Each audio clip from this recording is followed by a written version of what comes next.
call, my doorbell would ring, and Steve would be there with a bag of apples. And I had many things I was going to say, some which I couldn't say, and things that I could not believe that I would do with Steve, like let him take my kids and my husband shooting. And I went once too, and I never went back.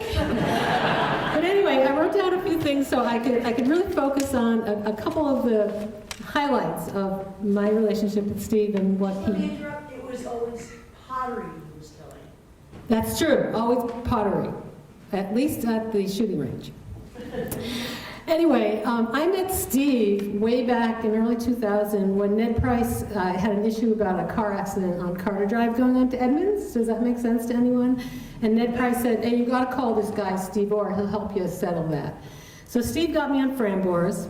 He asked me to read this thing called the housing policy, got me all involved in town politics, pushed me into the Board of Selectmen, and every year he would just smile at me and say, this is exactly what I've been trying to do with Framboars. He really wanted to engage people.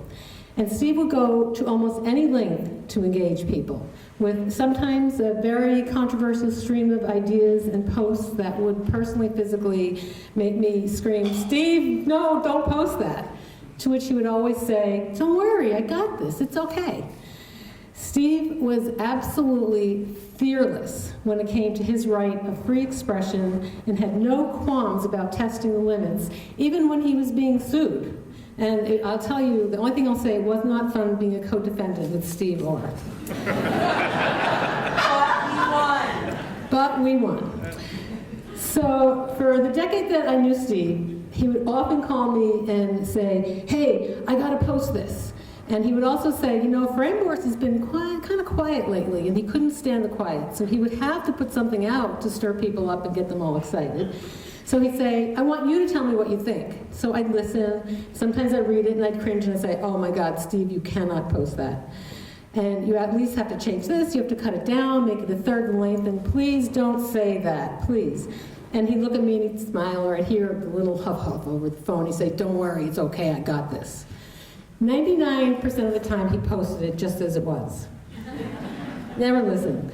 So one time I asked him, I said, Steve, you always call me up and ask me, and I never ever say, hey Steve, that's a great post, you should put that on. I always have something to say, so why do you keep asking me?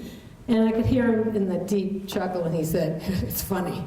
He said, I love to see your reaction. And that is really what he wanted. He loved being engaged and amused intellectually and personally, and he really, really, really loved for other people in the community to have the same thing. And he would not sit idly by and wait for it to happen. He really poked it and he wanted it to happen. So one of the other things that Steve loved was wildlife and living in the wild on the edge of the woods. I mean, it was so important to him. I got calls all the time, you know, hey, my vernal pool is flooded, it's a pond, you gotta come see it. Or I gotta tell you what I learned at CONCOM seminar. And he loved talking about coyotes. He loved wildlife. So several months ago, I got a really bizarre call from Steve. He wanted to tell me how much he hated raccoons. So this was the first of many calls that I got from Steve about his relationship with this particular raccoon that lived around his house. That was a nasty raccoon. It was a nasty raccoon.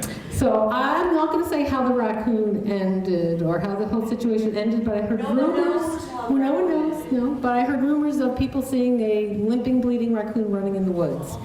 But anyway, it did disappear, and Steve called me up, and he said, do you know that 75% of raccoons carry this parasitic worm that infects people's brains, and it's in their feces, and if you step on it or touch it on your deck, you can die? He said, you cannot let any raccoon live near your home. So that was the raccoon story.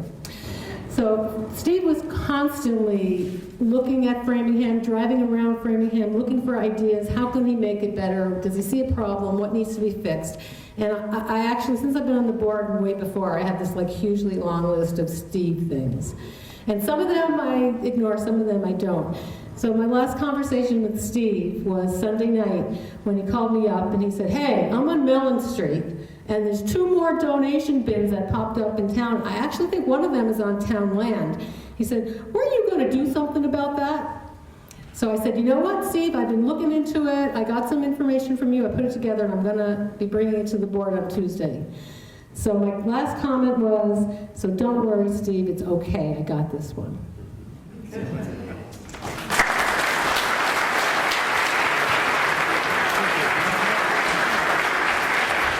Thank you. Let me just say another thing. He was adamant about signage and sign laws in Framingham. We'd be driving, and if there was an illegal sign, like that wasn't allowed under the bylaw, he'd stop his car, haul it down, and I'm like, you're gonna get in an accident or killed, and he would bring it home and call that person and say, you're not allowed to have that sign. And you know, what was so great about that is it was always blamed on Sue.